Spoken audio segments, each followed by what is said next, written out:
और आइए सुनते हैं इस मामले में मौलाना खालिद रशीद फिरंगी महली का क्या कुछ कहना है। लोकसभा में वक्फ बोर्ड को लेकर बिल पेश हो चुका है। हालांकि इसको लेकर लगातार विरोध चल रहा था। हालांकि हमारे साथ all India Muslim personal board के सदस्य हैं मौलाना खालिद रशीद साहब। सर, जो बिल पेश कर दिया गया है, हालांकि अभी तक तो उसका विरोध चला था, जो आप डीएम की अध्यक्षता में कह दिया गया है कि सभी वक्फ बोर्ड की ज़मीन देखी जाएंगी, आप कैसे देखते हैं?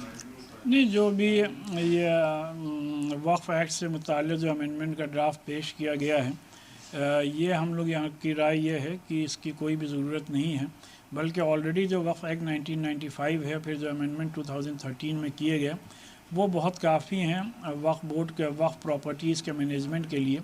ज़रूरत इस बात की है कि जो ऑलरेडी एक्ट मौजूद है, जो उसमें प्रोविजंस दिए गए हैं, उनका इन लेटर एंड स्पिरिट सही तौर पर इम्प्लीमेंटेशन हो। और आप सबको ये मालूम है कि ये वक्फ प्रॉपर्टीज़ वही प्रॉपर्टीज़ हैं जिनको कि हमारे बुज़ुर्गों ने अपनी पर्सनल प्रॉपर्टी को मजहबी इस्तेमाल के लिए वक्फ किया है, और इसमें से मोर देन 80% प्रॉपर्टीज़ पे मस्जिदें, कब्रिस्तान और दरगाहें बनी हुई हैं। लिहाजा उसका मैनेजमेंट एज़ पर मुस्लिम लॉ ही किया जा सकता है, और मुल्क के कॉन्स्टिट्यूशन के आर्टिकल 25-26 ने हमें आपको इख्तियार दिया है कि अपने रिलीजियस अफेयर्स में अपने रिलीजियस लॉ के अकॉर्डिंगली ही उनका मैनेजमेंट किया जा सकता है। तो ये इख्तियार आज भी हमारे पास बाकी है, उसमें किसी किस्म का इंटरफेरेंस नहीं होना चाहिए। माना जा रहा है कि जो वक्फ के अधिकार थे उनको कम कर दिया गया, डीएम इसके अधिकार दे दिए गए। क्या लगता है कि जब संपत्तियाँ जो थी, जो मुस्लिम संपत्तियाँ हैं, डीएम बैठ के इसको सॉल्व कर पाएंगे? यानी यकीनी तौर पर इस जो ड्राफ्ट है, इसमें over riding powers district magistrate को दिए गए हैं, जबकि जो मौजूदा एक्ट है जो इस वक्त लागू है, उसमें ज़ाहिर सी बात है पूरा एक बोर्ड कॉन्स्टिट्यूट होता है, सीईओ का अपॉइंटमेंट होता है, और एक लीगल वे में पूरा बोर्ड चलता है। और अगर किसी को दिक्कत परेशानी है तो बोर्ड के किसी भी फैसले के ख़िलाफ़ ट्राइब्यूनल में जा कर के अपील कर सकता है। और ट्राइब्यूनल्स में भी जो मेंबर्स होते हैं उनको गवर्नमेंट ही अपॉइंट करती है।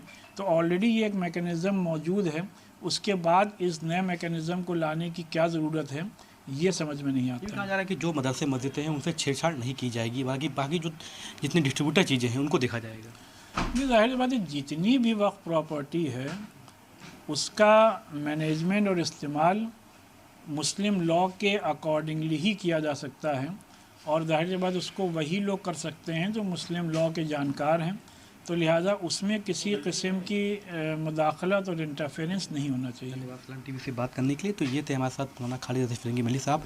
साफ तौर पे कहना है कि all India Muslim personal board इसका विरोध करता है, और जो अधिकार अभी तक वक्फ के पास है वो उनके पास ही रहे। डीएम इसका अधिकार का संरक्षण नहीं कर सकता है, इसका विरोध लगातार वो कर रहे हैं। क्या संदेशा अतीक है, इस्लाम टीवी, लखनऊ।